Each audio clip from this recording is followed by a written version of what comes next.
1.0 trillion market caps, a stock market crash in 2019 is likely. The tech stocks pose the biggest risk of a stock market crash in 2019. Despite market cap success to the tune of a respective $1 trillion for Apple Incorporated, Nasdaq AAPL, and Amazon.com, Incorporated, Nasdaq AMZN, there's a real risk of a major stock market crash. Pundits reveled in Apple's achievement, Amazon a little less enthusiastically. It was only the second company to hit $1.0 trillion. Still, Apple and Amazon stocks' valuations, implied the coverage, were presented as great news for everyone. But was it? Unless you happen to have invested in those companies years ago, there's little to celebrate. The stock market and equities started to dominate business and general news headlines around the mid-90s. Since then, the media has touted companies and stocks achieving major milestones as something for everyone to use as an excuse for an on-the-spot dance. Stock markets, admittedly, produce a contagious effect. A stock market crash is especially contagious.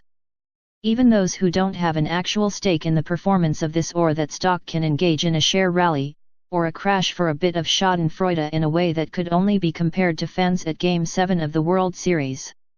In stocks as in sports, especially when it comes to the fans, the first things that disappear are rationality and common sense.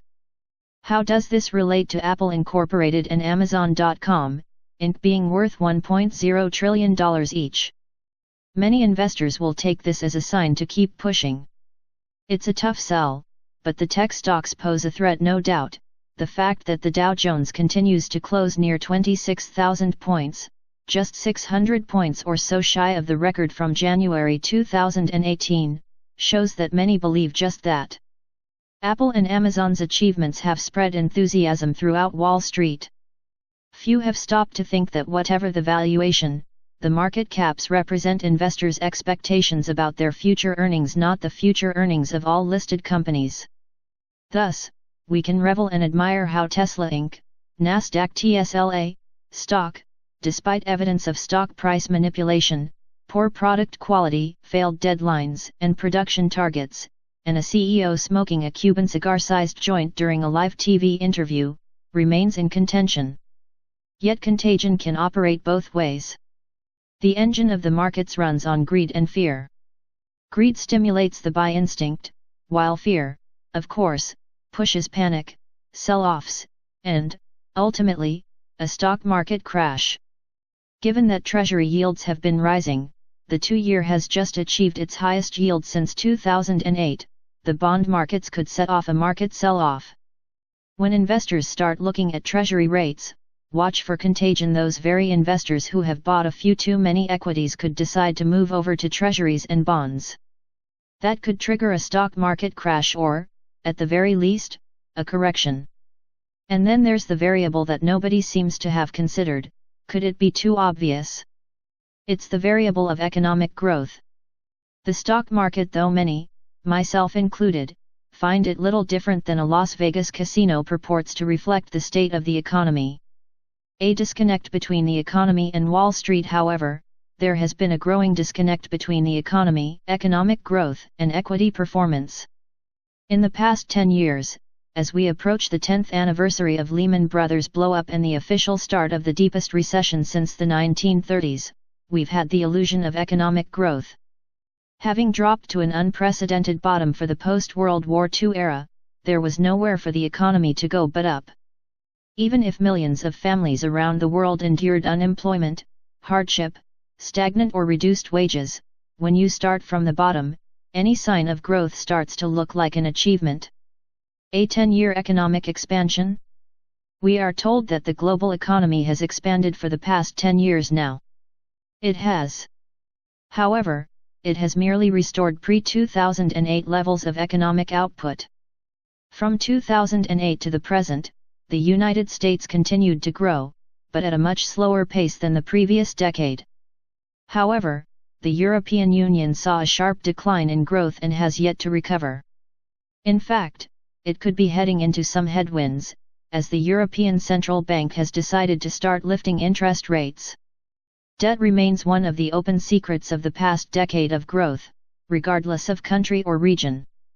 Debt, both household and public, has risen. If some financial corporations have slimmed down their debt, other companies, those in the real economy, have used debt to boost profits, explaining the stock performance. Yet household debt has gone from an estimated $787.0 billion in 2008 to about $6.5 trillion in 2018. Source: $250 trillion in debt, the world's post-Lehman legacy, Bloomberg, September 13, 2018. Therefore, as interest rates go up everywhere, governments and enterprises will no longer be able to afford refinancing and loans to fund growth. And then there's the clincher: as consumers are also strangled by debt and more difficult borrowing conditions, they won't have the means to keep buying, and therefore keep the economic merry-go-round spinning. The economy, despite the magic formulas that economists like to use, still runs on basics. If people have the means to consume, they allow companies to earn profits. Without profits, the stock markets suffer. This does not bode well for stocks in 2019. The fate of the markets hangs in the balance of monetary flow and growth. If money is tight, then economic growth and equity valuations suffer. It may be time to pull out of FANG stocks. One of the sectors to watch closely is tech.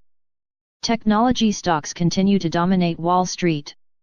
It's only logical to expect that a loss of confidence in one or more tech companies could trigger a stock market crash. As noted earlier, Amazon and Apple have both joined the trillion-dollar club in market capitalization. And they're just the tip of an Everest-sized iceberg, seeing as the Nasdaq, the very symbol of the tech stocks, achieved an intraday record of over 8,100 points at the end of August. Facebook, Incorporated, Nasdaq FB, Amazon, Apple, Netflix, Incorporated, Nasdaq NFLX, and Google, now Alphabet Inc. Nasdaq Goog, stocks, the FANG stocks, and their Chinese counterparts, such as Baidu Inc., Nasdaq BIDU, and Alibaba Group Holding Ltd., NYSE Baba, remain popular with investors all over the world. Yet despite the indicators from all points of view, consumer appeal, and stock exchange value that tech stocks are producing unbelievable results, they're running out of magic dust. Beware biting the apple. It's time to be cautious about biting the apple. Or rather, watch Apple stock and the FANG stocks closely, because they account for an ever heavier weight in the S&P 500, arguably the primary index on Wall Street. Source: technology stocks make up too much of the S&P 500, so the index has a big move planned for Google, Facebook, CNBC, August 6, 2018. In other words, if one sneezes, such as Facebook did over the personal data breach scandal, they all catch a cold, spreading it to the rest of the markets. The deeper they drop, the more FANG will affect global markets. Given the tighter credit picture, consumers will have less money to actually buy the products the tech giants are producing. It all comes down to basic numbers: there are only so many iPhones the market can absorb, no matter how new and shiny. And Apple Incorporated, perhaps the very face of American technology and market prosperity, has become exceedingly reliant on iPhones for earnings by as much as 50%. Simply put, the general economic situation can no longer allow the tech giants, the FANG, to grow at the same pace as before. The inhabitants of the earth are limited and their money supply is being cut short. Google has already gone everywhere it can, and so has Facebook. Trump's anti-China tariffs and attitude aren't going to help the social media giants to gain access to the Chinese market, and Amazon faces competition from Alibaba. It might be prudent for investors to avoid being greedy, start locking in their profits, and look for other sources of earnings. Better yet, in the current climate, they might want to start looking for ways to protect their savings and consider the good old traditional assets that never go out of style. Like gold, for example. Are we financial crisis proof? It could be bigger than the last one. Lehman Brothers collapse 10 years ago led US into a financial crisis on September 15, 2008. Just about a decade ago, Lehman Brothers Holdings Incorporated, a well-known financial institution, collapsed as it filed for bankruptcy. This sent waves of uncertainty across the globe. A financial crisis was upon us. Why? Because no one really expected a behemoth bank like Lehman Brothers to collapse. I personally will not forget that day. I can clearly remember how things turned out. Investors panicked, stock markets tumbled, and all of a sudden, we started to hear questions like, will other banks collapse, too?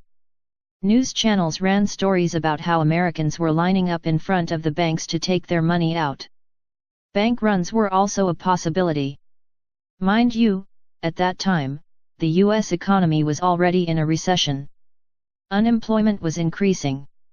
It was so bad that then President George W. Bush had to try to calm Americans. I know Americans are concerned about the adjustments that are taking place in our financial markets, Bush said during a news conference. At the White House and throughout my administration, we are focused on them, and we are working to reduce disruptions and minimize the impact of these financial market developments on the broader economy. Source: President Bush Statement on Economy, C-SPAN, September 15, 2008. About a week later, Bush had to address the nation again. There was too much going on with global financial markets reeling from the collapse of Lehman Brothers. I remember listening to the address very carefully and asking, what's next? In that address, Bush promised funding. He pretty much said, and I paraphrase, the US government will do whatever it can to save the US financial system and the economy. From there, the Federal Reserve stepped up. It started to print money and dropped its benchmark interest rate to zero. We have come a long way since. There's really no panicking at the moment. In fact, investors are bullish and have driven the US stock market to all-time highs. The US economy looks like it's back on its feet. If you look at the gross domestic product, GDP, growth rate, it looks solid on the surface. Unemployment is hovering around the lowest level in decades and corporate profits are rising. Are we financial crisis proof? However, one has to wonder if we are financial crisis proof. Sadly, we may not be. Do you know what caused the collapse of Lehman Brothers, ultimately plunging the entire global financial system into crisis? It was derivatives. Derivatives are essentially contracts between two parties that are based on some asset. During the crisis of 2008, it was the derivatives on the US housing market that created all the mess. And it looks like we haven't really learned much. The value of derivatives has soared since the last crisis. For perspective, in the first quarter of 2006, well before the Great Recession, the top 25 U.S. banks had derivatives with a notional value of $109.75 trillion. Source: OCC's Quarterly Report on Bank Derivatives Activities First Quarter 2006, Controller of the Currency Administrator of National Banks, last accessed September 6, 2018. In the first quarter of 2018, the notional derivative amount was $203.8 trillion. And guess what? About 76.3% of these derivatives were based on interest rates about $155.49 trillion. While we are at it, you should know that interest rates are going higher. And with rates going higher, is it possible that some of these derivatives could go bad? It's very possible. And this could put banks in the line of fire once again. Banks are so interconnected that if one fails, it impacts the whole financial system and could lead to another financial crisis. The next financial crisis may be bigger than the last one, and we may not be financial crisis proof.